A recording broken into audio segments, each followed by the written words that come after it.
আসসালামু আলাইকুম ভিউয়ার্স, আশা করি সকলে ভালো আছেন। আপনি যদি একতলা বাড়ি নির্মাণ করতে চান তাহলে কত বাজেটের ভেতর আপনি একতলা বাড়ি কমপ্লিট করতে পারবেন। তো এখানে যে বাড়িটি করা হচ্ছে দেখতে পাচ্ছেন, এই বাড়িটি খুব বেশি ব্যয়বহুল মনে হতে পারে আপনার কাছে, তবে এই বাড়ি করতে অনেক বেশি টাকার প্রয়োজন হয় না। তো অল্প খরচের ভেতর ভালো মানের বাড়ি তৈরি করা যায় যদি আপনি একটু হিসাব করে বাড়ির কাজটি শুরু করতে পারেন। তবে সেটি কিভাবে, তো আজকের এই ভিডিওটি যদি আপনি দেখেন তাহলে সেই বিষয়গুলো বুঝতে পারবেন। বাড়ি করার ক্ষেত্রে কোন কোন বিষয়ে বেশি গুরুত্ব দেওয়ার প্রয়োজন হয়। তো এই বাড়িটি করা হয়েছে ইটের গাঁথুনি করে ব্রিক ফাউন্ডেশনের একতলা বাড়ি। বাড়িটি করার জন্য এখানে সিসি ঢালাই দেওয়া হয়েছে, ফাউন্ডেশন যেটি বলা হয়। তো সিসি ঢালাইটি করা হয়েছে মাত্র 10 মিলি রড দ্বারা 4 ইঞ্চি হাইট করে একটি মাত্র ঢালাই দেওয়া হয়েছে, যেটি এখানে যে ওয়ালগুলো দেখতে পাচ্ছেন এই ওয়ালের নিচ দিয়ে। তো এটি করার কারণে এখানে সম্পূর্ণ বাড়িটি একই ফ্রেমের আওতায় রয়েছে, যার কারণে সাধারণ ভূমিকম্পে বাড়িটি কোনো ক্ষতিগ্রস্ত হবে না। তো যদি অনেক বেশি ভূমিকম্প হয় তো সেই ক্ষেত্রে আপনি আরসিসি ফাউন্ডেশন বাড়ি করলেও অনেক ক্ষেত্রে ফাটল আসতে পারে। তো এই যে বাড়িটি করা হচ্ছে এটি ব্রিক ফাউন্ডেশন, তো শুধুমাত্র একতলা করার জন্য এভাবে করা হচ্ছে। তো আপনার কাছে মনে হতে পারে ইটের গাঁথুনি করে একতলা ঝুঁকিপূর্ণ, তবে আমি বলবো একতলার ক্ষেত্রে ইটের গাঁথুনিতে সাধারণত কোনো সমস্যা হয় না। তো এই বাড়িগুলোর দীর্ঘস্থায়িত্ব থাকে 100 বছরও হতে পারে।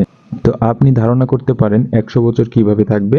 তো সেটি হলো, আপনি যে জায়গায় বাড়িটি করবেন তো সেই জায়গার মাটিটি অবশ্যই প্রোটেকশনফুল হতে হবে, তাহলেই আপনার বাড়িটি দীর্ঘস্থায়ী হবে। যদি আপনার নতুন মাটি তোলা জায়গায় এই বাড়িগুলো করেন তাহলে ঝুঁকি এসে যাবে।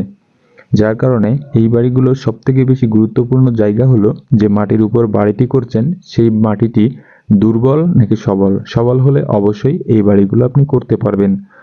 তো আপনি যদি দ্বিতীয় তলা করার স্বপ্ন দেখেন তাহলে অবশ্যই আপনার আরসিসি করতে হবে। এই বাড়িগুলো একতলা করার জন্য সবথেকে ভালো। তো এই বাড়িটি করা হচ্ছে, এখানে খরচ হয়েছে ছাদ লেভেল পর্যন্ত যাওয়ার জন্য মিস্ত্রি খরচ সহকারে 5 লক্ষ টাকা।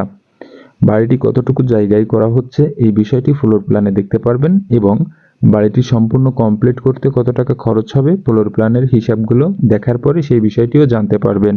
বাড়িটির সামনের দিকে যে ফোর্সটি দেখতে পাচ্ছেন এটি করা হয়েছে 8 ফিট বাই 9 ফিট। এখানে ড্রয়িং রুম রয়েছে তো, এবং স্টার রুম দুটি মিলিয়েই রয়েছে এই জায়গাটি। 12 ফিট বাই 17 ফিট 5 ইঞ্চি। এখানে সামনের দিকে যে বেডরুম দেখতে পাচ্ছেন 12 ফিট বাই 12 ফিট, এবং এই সাইডে রয়েছে আরেকটি বেডরুম। তো একই দৈর্ঘ্য প্রস্থে করা হয়েছে। এখানে একটি মাত্র টয়লেট করা হয়েছে যেটি 5 ফিট বাই 8 ফিট, এবং এই সাইডেও একই দৈর্ঘ্য প্রস্থে রয়েছে বেডরুম 12 ফিট বাই 12 ফিট। বাড়িটির মেইন দৈর্ঘ্য প্রস্থ রয়েছে এদিকটাই 30 ফিট 8 ইঞ্চি, এবং এদিকটাই রয়েছে 25 ফিট 3 ইঞ্চি। বাড়িটিতে মোট স্কোয়ার ফিট রয়েছে এখানে 779 স্কোয়ার ফিট, এবং এখানে জায়গার প্রয়োজন হয়েছে 1.78 শতক জায়গা, এবং 1.08 কাঠা জায়গায় বাড়িটি নির্মাণ করা হয়েছে। তো ভিউয়ার্স, এই যে বাড়িটি, এই বাড়িটি যতটুকু জায়গায় যেভাবেই করা হচ্ছে, তো এই বাড়িটি সম্পূর্ণ কমপ্লিট করার জন্য খরচ হবে প্রায় 15 লক্ষ টাকা।